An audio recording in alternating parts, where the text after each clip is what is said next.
की 2 तारीख की 2/2/72 की, जिसमें बाबा हमें प्रीत बुद्धि बाबा के साथ कैसी होती है हमारी, उसकी निशानियाँ बता रहे हैं। हमको लगता है कि हम प्यार करते हैं बाबा को बहुत, लेकिन निशानी होती है तो पता पड़ता है उससे कि कैसे होता है, क्या होता है, बाबा क्या प्यार चाहते हैं। मनुष्यों को मनुष्यों के साथ प्यार करना वो फ़र्क होता है, और परमात्मा से प्यार करना फ़र्क है ना। तो बाबा आज उसकी निशानी बता रहे हैं, तो हम अपने आप को चेक करते भी जाएंगे और बाबा की बात सुनते भी जाएंगे। तो बाबा आज पहले ही पूछ रहे हैं कि सभी अव्यक्त रूप में स्थित हो, है ना, माना व्यक्त भाव से दूर।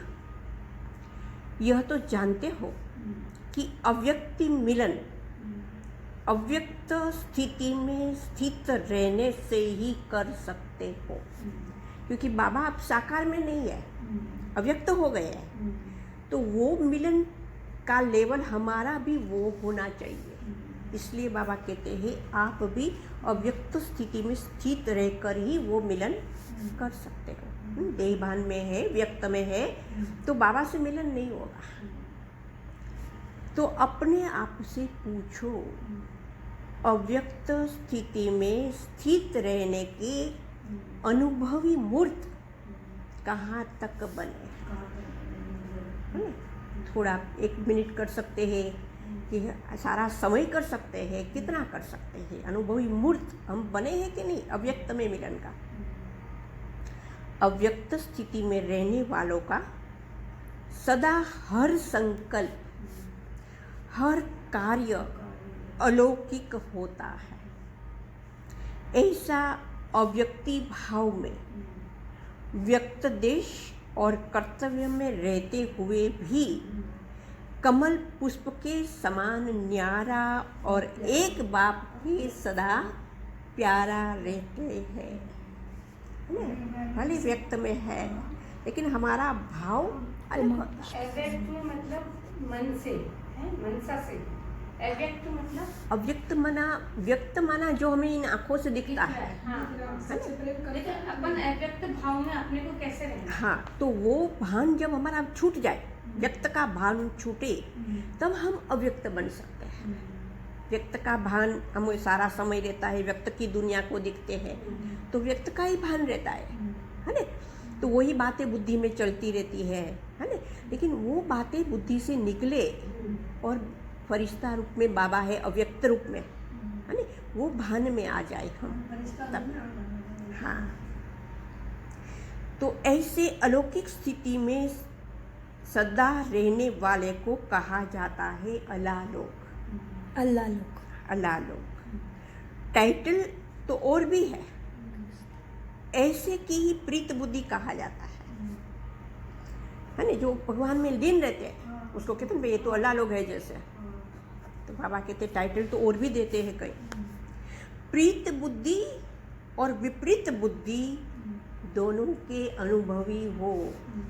विपरीत बुद्धि ना, अभी तक तो बाबा से विपरीत सब है ना, तो उसके तो अनुभवी है ही, लेकिन प्रीत बुद्धि अभी हुई हमारी तो उसके भी अनुभवी हो। इसलिए आप लोग मुख्य स्लोगन लिखते हो कि विनाश काले प्रीत बुद्धि पांडव विजयंती और विनाश काले विपरीत बुद्धि विनशन्ति। इस स्लोगन को सारे दिन में अपने आप से लगाते हो कि कितना समय प्रीत बुद्धि अर्थात विजयी बनते हो और कितना समय विपरीत होने से हार खा लेते हो। माया से हार खा लेते। हाँ, माना तब हम बाबा से विपरीत बुद्धि बन गए। अगर हमने माया को जीता तो उसी क्षण हमारी प्रीत बुद्धि है बाबा से, है ना। कितनी सूक्ष्म सूक्ष्म बातें बाबा समझा रहे हैं। थोड़ा सा अंतर है सब में, तो वो थोड़ा सा अंतर को कैसे क्रॉस करना है। तो जब दूसरों को सुनाते हो कि विनाश काले विपरीत बुद्धि मत बनो, प्रीत बुद्धि बनो, तो अपने को भी देखते हो कि इस समय हम प्रीत बुद्धि है व विपरीत बुद्धि है ना, मेरे बुद्धि में कौन है। प्रीत बुद्धि वाला बाबा निशानी बताते हैं, कब श्रीमत के विपरीत, है ना। प्रीत बुद्धि बाबा किसको कहते हैं? जो श्रीमत के विपरीत एक संकल्प भी नहीं उठा सकता। मेरा एक भी विचार बाबा की श्रीमत के विनय का ना हो, तब मैं प्रीत बुद्धि हूँ भगवान से। अगर श्रीमत के विपरीत संकल्प व वचन व कर्म होता है तो क्या उसको प्रीत बुद्धि कहेंगे? नहीं। बाबा के श्रीमत के विरुद्ध कैसे कहेंगे? प्रीत बुद्धि अर्थात बुद्धि की लगन व प्रीत एक प्रीतम के साथ सदा लगी हुई हो। जब एक के साथ सदा प्रीत है तो अन्य किसी भी व्यक्ति व वैभवों के साथ प्रीत जुट नहीं सकती है ना। दुनिया में भी ऐसा होता है ना। हाँ, तो दूसरों के साथ बुद्धि नहीं की। तो यहाँ ये बाबा बता रहे, अगर बाबा के साथ प्रीत है मेरी, हाँ, किसी से नफरत नहीं है, नफरत नहीं करनी है, लेकिन प्रीत कहाँ है मेरी? क्योंकि प्रीत बुद्धि अर्थात सदा बाप दादा को अपने सन्मुख अनुभव करेंगे, है ना। ये निशानियाँ बाबा बता रहे हैं कि कैसे पता पड़े कि मैं प्रीत बुद्धि हूँ कि नहीं। तो बाबा क्या मेरे सन्मुख रहता है समय, सारा समय? जब बाप सदा सन्मुख है तो ऐसे सन्मुख रहने वाले कब विमुख नहीं हो सकते। भगवान जी के सामने हो, वो भगवान को छोड़कर कहाँ दूर विमुख हो जाएगा? विमुख होते हैं अर्थात बाप सन्मुख नहीं है। प्रीत बुद्धि वाले सदैव बाप के सन्मुख रहने के कारण उनके मुख से, उनके दिल से सदैव यही बोल निकलते हैं। कौन सा बोल निकलता होगा? मेरा तो एक बाबा, दूसरा ना कोई। हाँ, और मेरा तो शिव बाबा। हाँ, मेरा शिव बाबा। शिव बाबा एक, दूसरा ना कोई। और क्या होगा? तेरे संग खाऊं, तेरे संग। हाँ, बाबा कहते हैं उनका एक ही बोल निकलता है, तुम्ही से खाऊं, तुम्ही से बोलूं, तुम्ही से बोलूं, तुम्ही से सुनूं, तुम्ही से सर्व संबंध निभाऊं, है ना।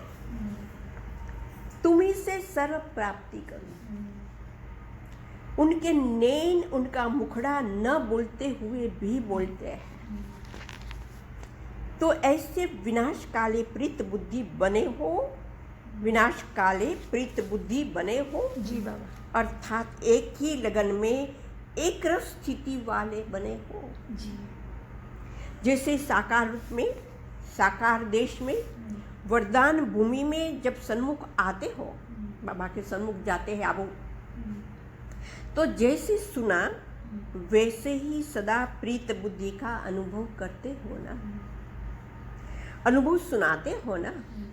ऐसे ही बुद्धि योग द्वारा सदा बाप दादा के सन्मुख रहने का अभ्यास करो, तो क्या सदा प्रीत बुद्धि नहीं बन सकते? अगर हम ऐसा अभ्यास करें तो बन सकते हैं। जिसके सम्मुख है ही सदा बाप दादा, तो जैसे सूर्य के सामने देखने से क्या होता है?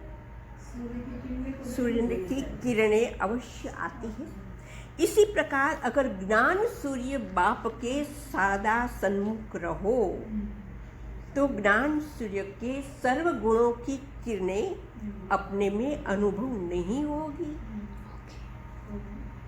ज्ञान सूर्य की किरणें न चाहते भी अपने में धारणा होते हुए अनुभव करेंगे, लेकिन तब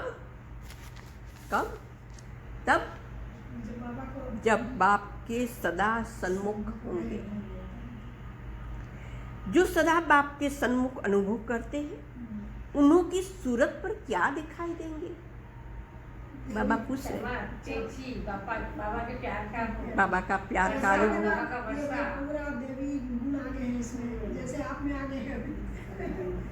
बाबा कहते हैं क्या दिखाई देगा, जिससे आप स्वयं ही समझ जाएंगे कि यह सदैव बाप के सन्मुख रहता है। जो साकार में भी सन्मुख रहते हैं उन्हीं की सूरत पर क्या रहता है। साकार में सन्मुख रहने का तो सहज अनुभव कर सकते हो। बहुत पुराना शब्द है, रिवाइज कोर्स चल रहा है ना, तो पुराना शब्द भी रिवाइज हो रहा है। यह भी बुद्धि की ड्रिल है, बुद्धि में मनन करने की शक्ति आ जाएगी। अच्छा, एक तो उनकी सूरत पर बाबा बोल रहे हैं अभी क्या दिखाई देता है, जो बाबा के सन्मुख रहते हैं उनमें क्या दिखाई देता है। तो एक तो उनकी सूरत पर अंतर्मुखता की व अंतर्मुखी की झलक रहती है, और दूसरा अपने संगम युग की और भविष्य की सर्वस्वमान की फलक रहती है। समझा? एक झलक दिखाई देती है, दूसरा फलक दिखाई देती है। फलक माना वो नशा, मैं क्या बनने वाली हूँ, वो नशा दिखाई देगा। तो ऐसे सदैव न सिर्फ फलक दिखाई दे लेकिन झलक भी दिखाई दे, हर्षित मुख के साथ अंतर्मुखी भी दिखाई दे, ऐसे को कहा जाता है सदा बाप के सन्मुख रहने वाले प्रीत बुद्धि। अगर सदा यह स्मृति रहे कि इस तन का किसी भी समय विनाश हो सकता है, तो यह विनाश काल स्मृति में रहने से प्रीत बुद्धि स्वतः ही हो जाएंगे। जब विनाश का काल आता है तो अज्ञानी भी क्या करते हैं, भगवान को बाप जोड़े। को याद करने का प्रयत्न जरूर लास्ट करते मोमेंट पे हैं। सब भगवान को याद करते हैं। अज्ञानी है फिर भी, तो हम तो ज्ञानी बने हैं, लेकिन परिचय के बिना प्रीत झूठ नहीं पाती। वो याद करते हैं लेकिन सारी जिंदगी नहीं याद किया तो प्रीत क्या जुटेगी। अगर यह सदा स्मृति में रखो कि यह अंतिम घड़ी है, मैंने हरदम श्वास में ये सोचना चाहिए अंतिम घड़ी है, बस अंतिम घड़ी है, मैं हमको बाबा को याद ही करना है। अंतिम जन्म नहीं है ना। वैसे बड़े रूप में हम कहते हैं हमारा अंतिम जन्म है ना, आज बाबा कहते अंतिम जन्म नहीं समझो, लेकिन क्या समझो, कौन जानता है? अंतिम घड़ी है। यह याद रहने से और कोई भी याद नहीं आएगा। हाँ, कितनी युक्ति अच्छी अच्छी बाबा बता रहे हैं। अंतिम घड़ी सोचोगे- सबकी याद आती रहती है।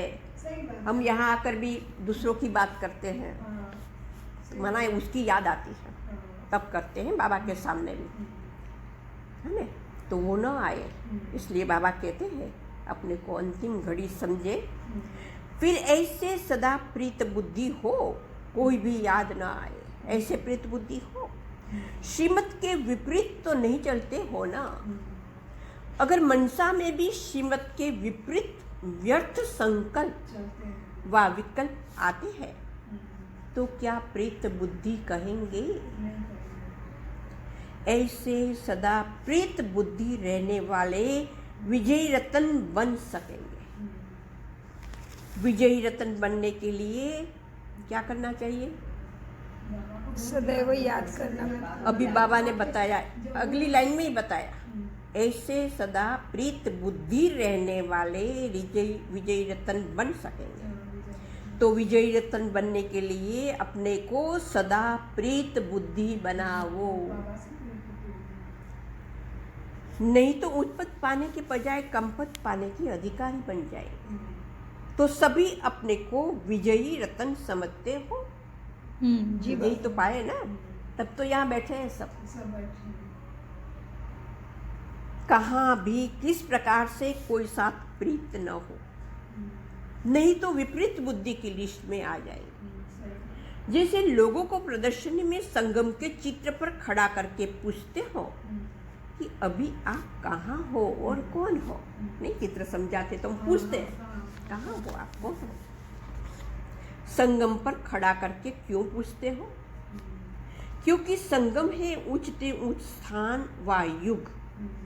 इसी प्रकार अपने आप को ऊंची स्टेज पर खड़ा करो और फिर अपने आप से पूछो कि मैं सदा प्रीत बुद्धि हूँ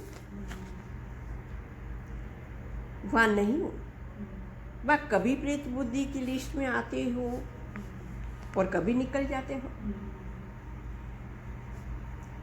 अगर अब तक भी सदा प्रीत बुद्धि नहीं बने, अर्थात कहाँ न कहाँ सूक्ष्म रूप में व स्थूल रूप में किसी से भी कहाँ भी प्रीत लगी हुई है ना? मैं अपने आप को देख नहीं सकती हूँ, बाबा दिखाते हैं कि बाबा से प्रीत बुद्धि अभी तक भी नहीं बने, ना कहाँ तुम्हारी प्रीत कहीं करती। तो वर्तमान समय जबकि पढ़ाई का कोर्स समाप्त हो और रिवाइज कोर्स चल रहा है, तो इसमें समझना चाहिए परीक्षा का समय कितना समीप है।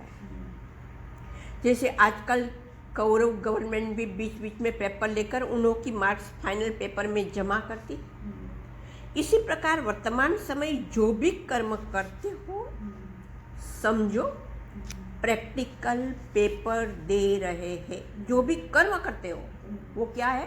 प्रैक्टिकल पेपर दे रहे हैं। और इस समय के पेपर की रिजल्ट फाइनल पेपर में जमा हो रही है। मैंने उल्टा कर्म किया तो ऐसे सीधा किया श्रीमत अनुसार तो जमा। जैसे पढ़ाई में होता है वैसे ही बाबा समझा रहे हैं। अभी थोड़े समय में यह भी अनुभव करेंगे। कौन सा अनुभव करेंगे? बाबा कह रहे हैं कोई भी विकर्म करने वाले को सूक्ष्म रूप में सजाओं का अनुभव होगा। बाबा सजा देंगे, फिर कर्म करेंगे। हाँ, खुद अनुभव करेंगे वो। जैसे प्रीत बुद्धि चलते फिरते बाप के चरित्र और बाप के कर्तव्य की स्मृति में रहने से बाप के मिलने का प्रैक्टिकल अनुभव करते हैं, वैसे विपरीत बुद्धि वाले विमुख होने से सूक्ष्म सजाओं का अनुभव करेंगे।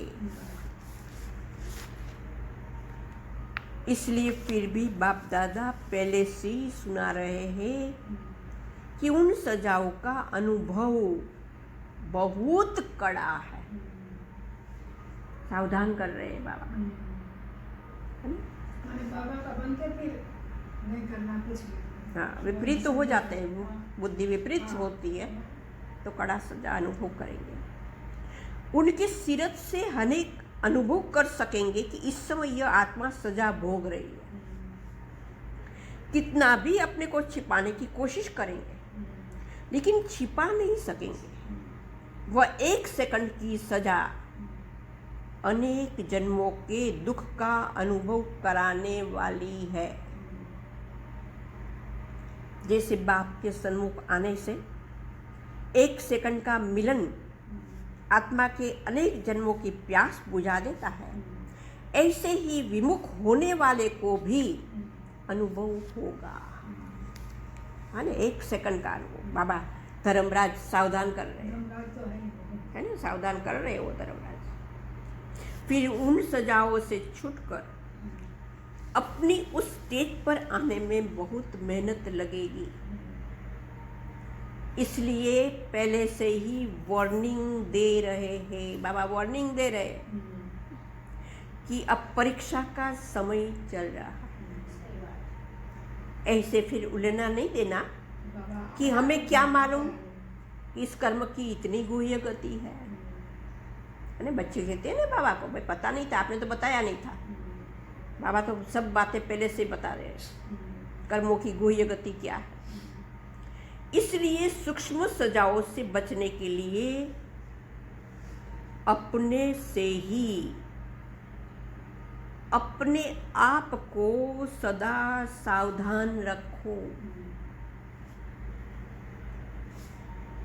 अब गफलत न करो। बहुत समय तो चला गया है, अभी समय का क्या बाकी है ना? वो समय को तो सफल करें ना। गफलत उसमें करेंगे तो क्या पाएंगे? अगर जरा भी गफलत की तो जैसे कहावत है, कौन सी कहावत है? गफलत करेंगे तो वैसे फल पाओगे। हाँ, तो कहावत है, एक का 100 गुना लाभ भी मिलता है और एक का 100 गुना दंड भी मिलता है। ये बोल अभी प्रैक्टिकल में अनुभव होने वाले हैं। इसलिए सदा बाप के सन्मुख सदा प्रीत बुद्धि बनकर रहो।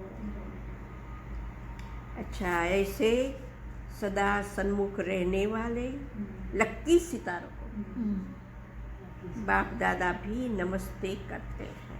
अच्छा, हम बच्चों का भी बाप दादा को प्यार गुड मॉर्निंग और नमस्ते प्यारे बाबा, नमस्ते। शुक्रिया बाबा, बुद्धि से सब कुछ समझते धारणा करते हो तो शुक्रिया। आप अच्छा बहुत समझाते उसका सार है, प्रीत बुद्धि अर्थात बुद्धि की लगन व प्रीत एक प्रीतम के साथ सदा लगी हुई हो। जब एक के साथ सदा प्रीत है तो अन्य किसी भी व्यक्ति व वैभवों के साथ प्रीत छूट नहीं सकती, क्योंकि प्रीत बुद्धि अर्थात सदा बाप दादा को अपने सन्मुख अनुभव करना। प्रीत बुद्धि अर्थात सदा बाप दादा को अपने सन्मुख अनुभव कर। आज सारा दिन चेक करना, देखो बाबा के सन्मुख है हम। ओम शांति। बाबा को याद करते 2 मिनट। 2 मिनट बाबा। मीठे प्यारे बाप दादा का अनगिनत पदम गुना शुक्रिया शुक्रिया शुक्रिया। कम बोलो, मीठा बोलो, धीरे बोलो, सोच समझ कर बोलो।